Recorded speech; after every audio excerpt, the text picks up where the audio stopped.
વધેલી રોટલીનો ફક્ત 3 મિનિટમાં થતો પેટ ભરીને નાસ્તો આટલો ચટપટો ક્યારે નહીં કર્યો. ચાલો જોઈ લઈએ સરસ મજાની આજની એક નવી રેસીપી. સૌથી પહેલાં અહીંયા મેં લીધી છે એક રોટલી. ફ્રેન્ડ્સ, જો તમે સ્ટેપ બાય સ્ટેપ બનાવશો તો પહેલી જ વારમાં એકદમ આ પરફેક્ટ થશે. આના ટુકડા તમારે કેવા કરવાના હશે એ જોઈ લઈએ. એકદમ ઝીણા ઝીણા આપણે નહીં કરીએ, આ ટાઈપના મોટા થોડાક રાખીશું. આ પરફેક્ટ છે.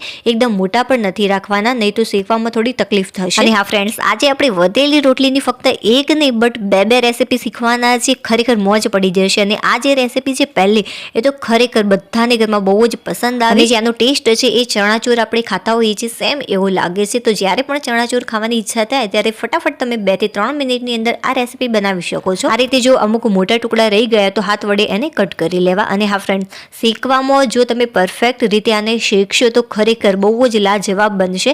એટલે જે છે એ શેકવાની કારીગીરી છે આની અંદર. ત્યારે ગેસની ફ્લેમ ફાસ્ટ રાખવી, સ્લો રાખવી, એ બધા જ તમે સ્ટેપ બાય સ્ટેપ જોશો તો પરફેક્ટ જ બનશે.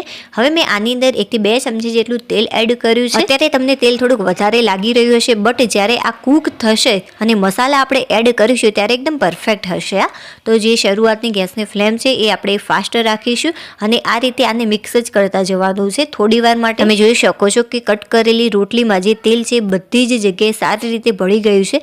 અત્યારે મેં ગેસની ફ્લેમ ફાસ્ટ જ રાખી છે. થોડોક આનો કલર ચેન્જ થવા લાગે ત્યારે જ તમે ગેસની ફ્લેમ થોડીક મીડિયમ કરવાની, ધીમી નથી કરી દેવાની. જો તમે ધીમા તાપે એકદમ કરશો તો બહુ જ વાર લાગશે આ રોટલી કરવામાં અને 3 મિનિટની અંદર આ રોટલી તૈયાર નહીં થાય. તમે જોઈ શકો છો કે જે આ રોટલીનો કલર છે એ સારો એવો ચેન્જ થઈ ગયો છે અને જે ગેસની ફ્લેમ છે મેં મીડિયમ કરી દીધી. હવે તાવેતાની મદદથી તમારે શું કરવાનું, આ રીતે થોડું પ્રેસ કરતા રહેવાનું છે અને આ રીતે મિક્સ કરતા રહેવાનું કે જેથી બધી જ જે રોટલીઓ છે એ સારી એવી ક્રિસ્પી થાય. બધા જ ટુકડાઓમાં સારો એવો કલર આવી ગયો છે. જે ગેસની ફ્લેમ છે એકદમ મેં ધીમી કરી દીધી કે જેથી આ રોટલી દાઝે નહીં, એનું પણ આપણે ધ્યાન રાખવાનું છે. જો તમારે એકદમ ક્રિસ્પી કરવી હોય તો ગેસની ફ્લેમ લાસ્ટમાં ધીમી રાખી અને તાવેતાની મદદથી સારી એવી પ્રેસ કરતું રહેવું અને આને મિક્સ કરતા રહેવું. અત્યારે મેં બહુ જ ક્રિસ્પી પણ નહીં અને બહુ સોફ્ટ પણ નહીં, એ ટાઈપની મેં રોટલી તૈયાર કરી છે કે જેથી બા દાદાને ખાવામાં મજા આવે. ચાલો ભાઈ, ચટાકેદાર બનાવવા માટે આની અંદર મેં 2 થી 3 ચમચી જેટલી ઝીણી કટ કરેલી ડુંગળી, 2 થી 3 ચમચી જેટલું ઝીણું કટ કરેલું ટામેટું, થોડી કોથમીર એડ કરીશું. અત્યારે મેં ગેસની ફ્લેમ બંધ કરી દીધી. જ્યારે ડુંગળી ટામેટુને એડ કરો ત્યારે ગેસની ફ્લેમ બંધ કર્યા પછી જ આ બધા મસાલા અને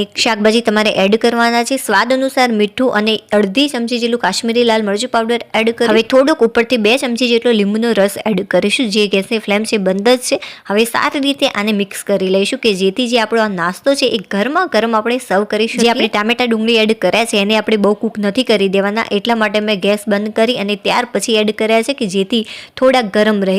ખરેખર ફ્રેન્ડ, સુપર બન્યો છે આ નાસ્તો. મેં ટેસ્ટ કર્યો, ખરેખર મોજ પડી ગઈ. ખાટો, મીઠો અને તીખો અને એકદમ ટેસ્ટી છે. ચાલો બીજી સરસ મજાની રેસીપી જોઈ લઈએ. ખરેખર આ તો સુપર્બ છે, બાળકોને તો બહુ જ પસંદ આવવાની છે. જ્યારે પણ બહુ બધી રોટલીઓ વધે ત્યારે તમે આ નાસ્તો બનાવી શકો છો, એકદમ ઇઝીલી તૈયાર થઈ જશે.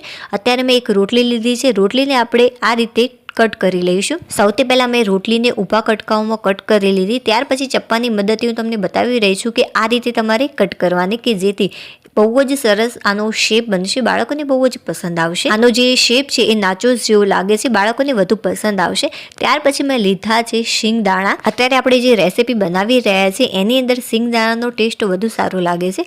હવે આપણે એક તવી લઈશું. નોર્મલી આપણે રોટલી કરવા માટે જે તવીનો ઉપયોગ કરતા હોઈએ છીએ, બસ મેં અત્યારે એ જ લીધી છે. આની અંદર થોડુંક તેલ એડ કરી 5 થી 6 ચમચી જેટલું તેલ લીધું છે. શરૂઆતમાં જે ગેસની ફ્લેમ છે આપણે ફાસ્ટ રાખીશું. તેલ થોડું ગરમ થાય ત્યારે આપણે આની અંદર સિંગદાણા એડ કરવાના, 2 થી 3 ચમચી જેટલા. સિંગદાણાને આ રીતે મિક્સ કરતા રહેવાનું છે. આનો થોડો કલર ચેન્જ થાય ત્યાર પછી આપણે આને એક પ્લેટની અંદર નીકાળી લઈશું. તમે જોઈ શકો છો કે આ જે સિંગદાણા છે એનો થોડો કલર ચેન્જ થઈ ગયો છે. બહુ વધારે ડાર્ક નથી કરવાના, આટલા ઇનફ છે. હવે જારાની મદદથી આપણે આને એક પ્લેટની અંદર નીકાળી લઈશું. હવે જે ગેસની ફ્લેમ છે એકદમ મેં ધીમી કરી દીધી. ત્યાર પછી જે આપણે રોટલીઓ કટ કરી હતી એ આપણે આની અંદર ઉમેરી દઈશું. તમે જોઈ શકો છો કે બહુ જ ઓછા તેલની અંદર આ જે રોટલીઓ છે એ સારી એવી ફ્રાય થઈ જતી હોય છે. આના માટે આપણે કડાઈની અંદર તેલ લેવાની જરૂર નથી રહેતી. તમે આના કરતાં ઓછા તેલનો ઉપયોગ કરી શકો છો તો પણ એ સારી જ લાગશે આ રોટલી. તાવેતાની મદદથી તમારે શું કરવાનું, થોડું પ્રેસ કરવાનું કે જેથી આ ઝડપથી ક્રિસ્પી થઈ જાય અને બહુ જ સરસ મીઠાશ આવે આની અંદર. આનો થોડોક ડાર્ક કલર થઈ ગયો છે અને ક્રિસ્પી પણ થઈ ગઈ છે.